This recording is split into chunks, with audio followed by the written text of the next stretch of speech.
How many of you think that there just isn't enough hours in the day to complete all the day-to-day tasks that need to get done? Do you wake up feeling just as frantic and drained as you did the night before? If you did, you are probably dealing with an issue that many people battle on an everyday basis. It is called stress. In preparing for my speech, I gathered information from a number of sources. According to helpguide.org, stress is your body's way of responding to any kind of demand or threat. Today, I will be describing stress and some of its causes, the effects and symptoms that stress can have on our body, and how to manage stress. Dr. Richard Dean Thomas, practicing physician at Thomas Chiropractic Center, stated that he sees patients every day that have physical ailments due to stress. He told that muscle tension due to stress creates uneven pressures on the bony structures of the body, often leading to misalignment of the spinal column, known as subluxations in the Palmer tradition of chiropractic. There are a number of different causes of stress. You may feel stressed when you go in a job interview, take a test, or run a race. This kind of short-term stress is normal. Long-term stress or chronic stress is caused by stressful situations or events that last over a long period of time, like problems at work or conflicts in your family. Some people suffer from post-traumatic stress. This comes from a traumatic or life-threatening event, such as a violent crime or a natural disaster. Stress can come through many different shapes and forms in our individual lives. Stress can have many negative effects on our body, both internally and externally. There are a number of health risks that we can face. I would like to share a few. Seriously altered brain dysfunction, digestive complications, high blood pressure, and heart disease.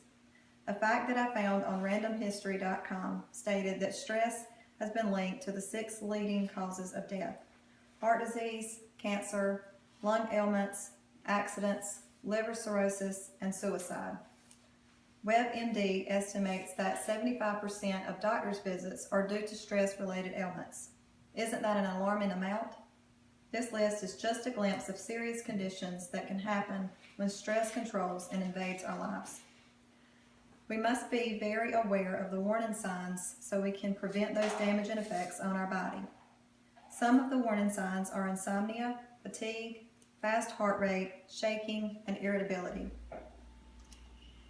There are a number of techniques that we can use to help our stress to become dormant, but they will not be effective if we do not utilize them. So here are a few. Keep God in it. This is coming from my own personal life.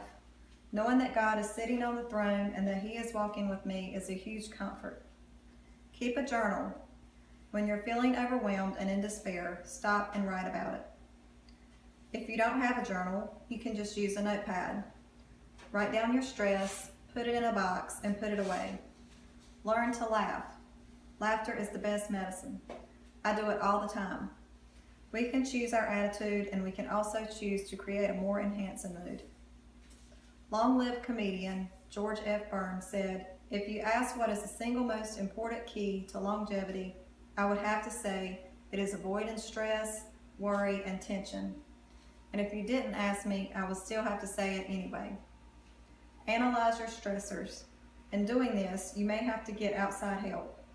You may also have to distance yourself from the situation or person. Take time for yourself. Walk away from the situation or person and just breathe. Eat healthy. Your body should be fueled with all the basic food groups. MindBodyGreen.com says that eating oysters, turkey, turmeric, asparagus, and leafy greens also help to lower stress and anxiety. To conclude, know this. Most importantly, talking from experience, we are all humans. It's important that we set goals and standards that are reachable. As you can see, stress can have a negative result on your health and welfare. Know your stressors, your symptoms to look for, and practice good health habits. I hope this has helped each of you to become more aware of stress and its effects. I would like to leave you with the verse to help you the next time you feel stressed. Be anxious for nothing, but in everything by prayer and petition, with thanksgiving, let your requests be made known to God, and the peace of God, which surpasses all understanding, will guard your hearts and minds through Christ Jesus. Philippians 4, 6, and 7.